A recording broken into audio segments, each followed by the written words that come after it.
की मतलब हो डीएनए हमारे डीएनए अच्छा खराब से कि जयनगर के गरीब के जिंदगी बदल देते या कोनो गठबंधन हुए कोनो भगत सिंह सुभाष चंद्र बोस के गठबंधन रहे नहीं चोर और डकैत के गठबंधन तोरा लूटे वाला गठबंधन से दारू बिकने का आप जो चीज कहना चाहते हैं एक रास्ते से नारा मत लगाइए तारीफ सर सुनिए पप्पू यादव से सुनिए मैं दिल से कहता हूँ सर मैं लड़ना चाहता हूँ मैं हर घर के लिए जीना चाहता हूँ मैं हर इंसान के लिए जीना चाहता हूँ मेरा कोई शौक नहीं हम 8 महीना हो गया हम किसी कोई घर नहीं गए 8 महीना पूरा देश का मजदूर जब दबा था पूरा देश सब घर में सोया था मियां बीवी से डरता था बाप बेटा से डरता था पप्पू यादव हिंदुस्तान के हर मजदूर के अकाउंट में 2-2 हजार रुपया अकेला भेज दिया 16 करोड़ रुपया पप्पू यादव ने अकेला भेजा क्यों कहा है क्या ये काम मेरा था ये काम नरेंद्र मोदी जी का था कहा है ये काम किसका था लड़ाई चल रही है इसमें अभी पप्पू यादव जी का जो भाषण हुआ है उसमें बेरोजगारी का मुद्दा या नौकरी का विचार उसमें कहीं नहीं देखा गया इसके बारे में क्या कहेंगे 10 लाख 19 लाख को कहां तक तोलते हैं यह तो समझ जाइए कि दोनों तो पूरा जुमला ही अच्छा दोनों जुमला और जहां तक हमारे राष्ट्रीय अध्यक्ष जी का सवाल है आपके बीच में प्रतिज्ञा पत्र है प्रतिज्ञा पत्र के माध्यम से आपको मैं बताना चाहता हूं कि राष्ट्रीय अध्यक्ष जी ने जिस तरह से एक नया अभियान छेड़ा है पूरे भारत में ही नहीं देश और दुनिया में पहला ऐसा कोई नेता हुआ जो कोर्ट में एफिडेविट डाल के अपनी बात को रखने का काम किया है अगर 3 साल में अगर वह काम नहीं पूर्ण होता है सरकार में आने के बाद तो मैं आपको बता दूं कि कोर्ट की कार्रवाई होगी और निश्चित तौर पर आपको मैं बताना चाहता हूं राष्ट्रीय अध्यक्ष जी के कथनी में और करने में कोई अंतर नहीं होता इसीलिए उन्होंने कोर्ट में एफिडेविट डाल के मैनिफेस्टो नहीं आज तक मैनिफेस्टो चलता था लेकिन पहली बार एफिडेविट डाल के प्रतिज्ञा पत्र दिया है जो भारत के लिए अपूर्ण और अद्वितीय उदाहरण है। मुखिया जी आंकड़ों के बीच की जो लड़ाई है या युवाओं को जो लुभाने का काम किया जा रहा है 10 लाख वर्सेस 19 लाख को दिखा के इसके बारे में आपका आंकड़ा या फिर रोजगार के ऊपर में कितना हावी मैं आपको बता दूं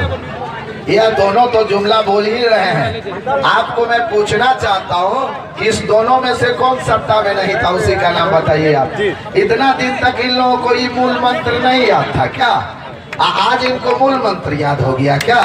आप भी बताइए आपके पास तो सारा दुनिया जानता है आप लोगों के पास सारा चीज है दोनों सत्ता में था लेकिन कभी इस चीज की चर्चा नहीं की लेकिन चुनाव के ठीक 10 दिन के बाद पहले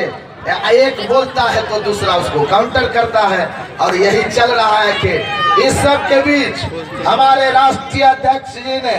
जिस प्रकार से युवाओं की सोच और आपको मैं बता दूं जब सरकार फैल हो गया कोरोना में आम लोगों को लाने के लिए बिना कुछ सांसद और विधायक रहते हुए जिस तरीके से राष्ट्रीय अध्यक्ष जी ने देश और दुनिया को बताने का काम किया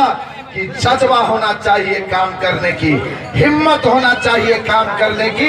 आपने उसका सराहना किया मैं धन्यवाद देना चाहता हूं। खजौली में 22 प्रत्याशी है आपकी लड़ाई किनसे मैं शंकर जी से या सीताराम जी से या किनसे लड़ाई अरे आप तमाम लोग मीडिया के हैं हमको क्या करना आज तो तमाम लोग हम बता रहे हैं हमसे लड़ाई है अरे किसी से लड़ाई नहीं है क्यों परे हो चक्कर में कोई नहीं है चक्कर में इसीलिए मैं आपसे बताना चाहता लेकिन एक बात जरूर कहना चाहता हूँ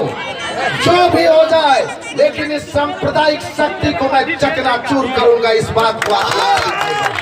लड़ाई जिससे भी हो लड़ाई में यहाँ तो दूसरे और तीसरे नंबर के लिए लड़ाई कोई लड़ रहा है 1 नंबर के लिए तो जन अधिकार पार्टी ने अपने उम्मीदवार को घोषित कर दिया आवाम ने जिस तरह से आशीर्वाद दिया आपके सामने में है जनसेना किशोर यादव जिंदाबाद छाप जिंदाबाद रैली हुई है चाहे इंडिया की रैली हुई हो या तेजस्वी जी की रैली हुई हो उसमें आपका जो पर्सनल रैली देखा गया है या पप्पू यादव जी की जो अभी सभाएं हैं उसमें जो जनसैलाब उमड़ रहा है क्या आप उसको वोट में परिवर्तन हो पाएगा सर कितना पूछिएगा क्योंकि ये बहुत ज्यादा कयास लगाया जा रहा है लोगों के बारे में जो लोग हेलीकॉप्टर देखने जा रहे हैं ये वोट को में तब्दील करने में शायद संभव नहीं होगा। आप मीडिया तमाम लोग गवाह हैं। नामांकन हुआ था मेरा, उस रोज तो हेलीकॉप्टर नहीं था कि था? नहीं जब हेलीकॉप्टर नहीं था और कोई बड़ा लीडर नहीं था मेरा, जी, तो कौन किसका समर्थन था? फिर उस रोज आप लोगों ने कहा कि वोट में तब्दील होगा कि नहीं, आज फिर कह रहे हैं वोट में तब्दील होगा कि नहीं। 7 तारीख को इंतजार कीजिए, 7 तारीख को सिर्फ कैंची ही कैंची रहेगा और 10 तारीख को इस समय में यह गरीब का बेटा पटना के लिए कुछ करते हुए नजर आएगा। आपकी जो जनसभाएं हैं, ये सारी जनसभाएं देखकर जो आपकी विरोधी पार्टियां हैं उनके